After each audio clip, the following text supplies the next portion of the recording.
Perform integrated change control process is one of the most important process you need to understand before taking your PMP exam. In case you are struggling to understand this process, don't worry. After watching this video, not only you will understand it all, but I guarantee you, you will be also in position to explain it to anyone else. I know Pinbox 6 and 7 are not book anyone can just take, read, and understand just like a fairy tale. Saying that does not mean I undermine your intelligence, capabilities, or even experience. The reason Pinbox is quite tricky book to understand is the PMI vocabulary. The vocabulary used in the PMBOK is sometimes, if you are not familiar with the vocabulary, you might find it tricky, challenging, a bit confusing. However, if you fulfill the PMI criteria for sitting your PMP exam, chances are that your gap is marginal. And the purpose of this video is to explain the perform integrated change control process in a way that any PMP aspirant can easily understand it. That way, you will feel comfortable to answer any question related to change management during your exam. Most of those questions related to change requests are situational questions, question where they will describe a real time, a real life situation and see how you react or which decision you as a project manager can take. This is how the PMI structure the new PMP exam.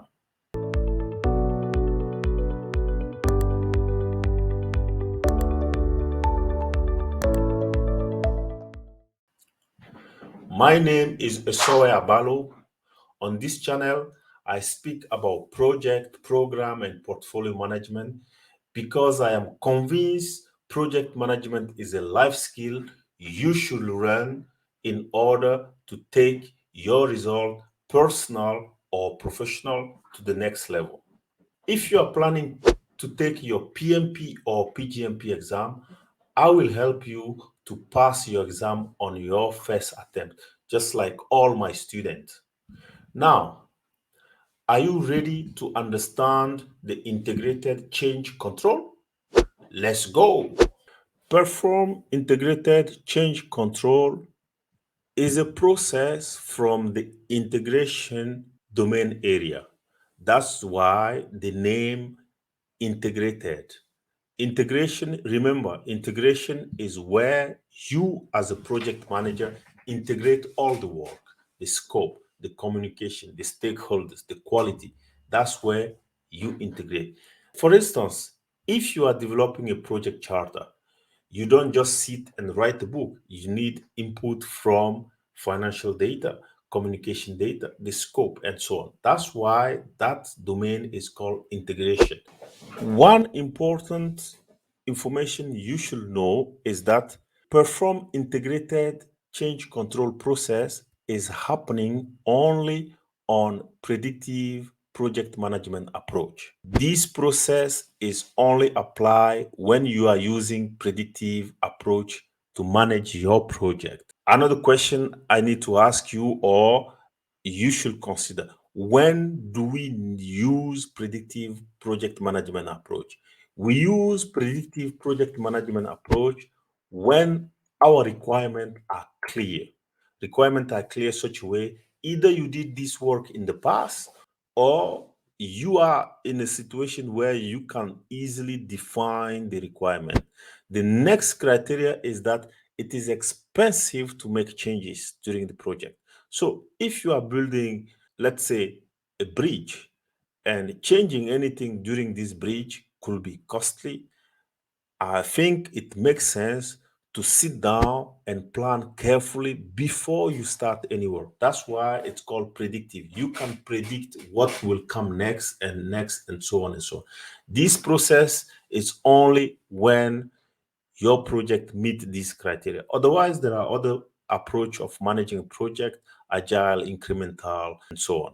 You can read the Agile Practice Guide or PMBOK 7 to see other details. Now, if we look at the PMBOK, right, PMBOK 6 especially, in the PMBOK 6, the predictive management approach is explained in a way that a project follows 5 stages of management. That is initiation, planning, executing, monitoring, controlling, closing a project. However, you are not just initiating and planning, you need to consider also 10 different domains. And according to the PMI, there are 49 processes which I strongly recommend you to understand. Uh, if you can memorize, I mean, 49 processes are not quite complicated to memorize. That will help you a lot on your exam. However, if you have difficulties in memorizing, that's still not a problem. You can still understand because there is a flow within these processes which are quite understandable. So you need to know that this is how PMI describe the way you should manage a project. Having said that, this is a linear way of putting it in a table. The reality is not how you manage a project. In reality, how these processes are used are that you as a project manager, you integrate all your work in or within the integration knowledge area. Now, how does this process works in reality when we talk about integration domain? Integration domain also follows the 5 steps or the 5 stages of project management. During initiation of a project, what you as a project manager focus on, you need to develop a project charter. But to develop a project charter, you need the scope information, you need communication information, you need information on your stakeholders. You need to understand what are the quality measure you need to consider while managing this project. And then after your project charter is approved according to the process that is in place, you need to develop a plan for your project. That's why it's called predictive. So you must have a plan in place before you start the work. Otherwise, since the changes are expensive, you will face a lot of trouble. You will quickly be cost overrun, or you will piss off your stakeholders. That's why it's important to plan before any execution. And then during the execution, what you as a project manager do, your main focus as a project manager during the execution phase is to oversee the work, control the work, manage the project knowledge, right? And what concretely do you do? Do you check to see if the scope is being followed, if the schedule, you are still ahead of schedule or you are still behind the schedule? You check to see if you communicate well. People might complain, I don't receive information. People might tell you the quality is bad. So you need to check the then you have to monitor and control whatever is being produced or is being created by the team. And during this process, what that means, you control the work, you receive the data, you analyze to see are we on schedule, are we not on schedule. If you remember, earn value management, I will make a specific video on earn value management to explain, and then you can see how that is directly related to this chapter. So the end value management is also a controlling tool to see if my project is progressing or not, right? And then later on, you close the project. On this video, our focus will be on perform integrated change control. That's the focus on this project. I would like you to understand. This is how PMI describe this process. But when you read the PMBOK, how does it look? A process according to PMI has input, tools and technique, and output. So if we look at the ITTO of perform integrated change control, what you need as input is your project management plan. Then you need also some other project document, then your risk report, work performance report, and then some change requests and so on. That's not my focus here. I think these are quite clear to read and understand. The focus is during the exam, PMI will ask you situational question. This happen. You are a project manager. During the execution of your project, XYZ problem arise. How do you react to this? And that's how do you perform the change, or how do you handle this issue? That's the issue integrated change control handle. The integrated change controls have a process how things should be handled during your project, right? Now, one thing you should know during your planning, when you are developing your project management plan, one of the domain is risks. And what are risks? Risk management. Risk management are simply trying to predict what type of problems you may face during your project. It's just asking yourself, what could possibly go wrong during my project? That's when you start to identify, okay, let's assume you are traveling from one city to another. You are going by car. Then you ask yourself, what could go wrong during my journey? My tire could get blown. Therefore, I need extra tires. I may run out of petrol. Therefore, I need additional money. Or therefore, I don't know, I may have an accident. I may so many things could go wrong during that trip. But that's where and how this is related to a problem management. Problem management is when you are in front of it. You plan that you might have an accident. That's a bit different when now accident happen. You are in front of accident. How do you react? That's how the two are related. And if you understand this correlation, it means you will easily handle any question coming for or any question coming toward integrated change control. So now, when we talk about risk management on the planning, what do we do as a project managers? On the planning, we identify the risks. And when we identify the risk, where we put them? We put them in our risk register. Okay, key resources might leave the project. Budget might be overrun quickly, and so on. You identify them. Whatever the risks are, you put them in the risk register. And then after identifying the risks, the next thing you should do is to analyze it, to assess what impact that risk could have on my project. That's where you do first the qualitative risk analysis and then quantitative, so that you can plan some kind of response. And all these will be in your risk register, right? You identify the risk, you quantify them, you qualify them, and then you put them in the risk register. And what happens for the project problem management? You know that during your project, you may face a problem. And according to the predictive approach, you need to plan. What will you do when problem comes? And you know, the planning are guiding document of how to handle a specific topic when that topic arises. That's why it's called planning. So in the problem management, you need to have your problem management plan in place, your change management plan in place, your configuration management plan in place. If you want to know the difference between change management and configuration management, change management is around processes, and configuration management is the change around the product or the service you are creating, right? Once you have this plan in place, it's good to have a plan. Next thing is when this happens. So then you move to execution. During the execution, you wrote that I may run out of petrol when I'm driving. This could happen or it could not happen. If it happens, then you need to raise a change request. Right? You as a project manager, let's assume you predict that one of the key resource might leave the project. And then during the execution, that key resource did come to you and resign. Now you are in front of problem. It's not a risk, it's happening. How do you handle this? You as a project manager, when you are on execution, you should also, this is a very important message. You should really follow this carefully. That's the magic here. This is the golden rule. First thing you as a project manager, when problem arrive, is you need to document it. Problem can arrive from anywhere, can be related to scope, quality, anything. So you should know that your scope could go wrong, your communication with stakeholders could go wrong, your resources might, anything could go wrong.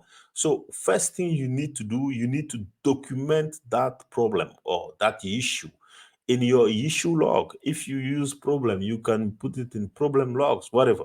The next step is to analyze the impact of that issue on your project. And if we look back into the ITTO, how this is related to ITTO, just watch here. If you look at the ITTO is saying the input you need your project management plan and blah, blah, blah. And then the techniques you need is to analyze, right? You need to analyze the data which problem arrives, so you need to analyze it. And why do we analyze? We analyze data in order to make a decision. You see, that's why decision making is coming. It does not mean you need to follow all these decision making techniques, but one could be enough, could be voting. Maybe you decide in voting in your project, or maybe people decide in autocratic decision, or people decide on multi-criteria decision. So you need to use one of those. And then once you do the decision, you should lead to some approved change requests or rejected change requests. It's not only approved. When we come back to this process, you analyze the impact of the issue on your project. Only after then, you as a team can propose a solution. Okay, the key resource left. What do we do? Now, I will explain you the correlation between risks and problem. In case you identify this earlier in your project as a risk that this guy will leave, how will you utilize the risk management into the execution of this change request? This allows you to be faster in your analysis because you already identified this as a risk. You did some preliminary work in proposing a solution. So this solution could be the solution. During the execution phase, the problem could come exactly as you describe, or it could come differently. So if it comes as exactly as you described, then you apply the solution, whatever solution you planned before. If it came with different magnitude, then you need to adjust and analyze the impact. And once done, you create a change request. You propose a solution in form of change request. Okay, the key resource left the company, we need to hire.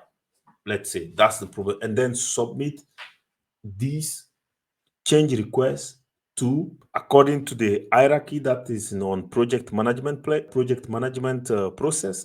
You as a project manager, you should know you don't make any decision. You are not in a position to make decision. You always have to submit a change request to either to change control board, and then the steering committee, to the sponsor, even in some case go up to the executive board. You as a project manager are not in position to make a decision unless stated in one of the planning documents saying, okay, you as a project manager, if the change is not over certain amount of money, you can approve. But if it's not stated, you don't make a decision. Any finding should be submitted to the stakeholder representatives, and stakeholder representatives are composed by the change control board, the steering committee, in some case the sponsor, and so on. Once in some project, you need to go through all the processes. Sometimes one step is enough. Could be just change control board. If the change control board approves the change request, then you implement the solution you propose. If it is rejected, then you document that change saying there were a change that has been rejected. In some case, when they reject you a change, you need to reassess it or adjust something and come back again.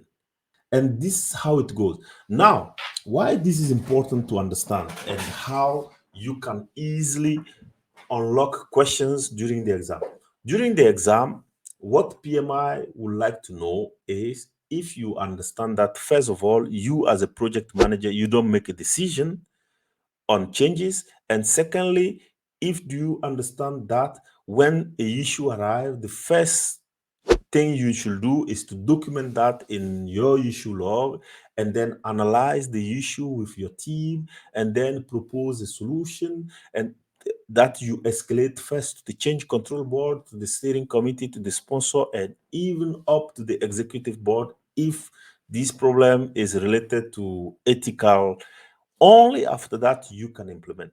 Now the question could be asked you in a way that probably the step 1, 2, 3 is already done, and what will be the next step? Let's say the question is done such a way, you as a project manager, you face a issue, you analyze the impact of this issue with your team, and then you will escalate these to the executive board, escalate the change to change control board, escalate the change to the sponsor. So if they give you these 3 or 4 options and they ask you what is next to do, the next, after analyzing, next to do is not to escalate to the sponsor, neither the steering committee.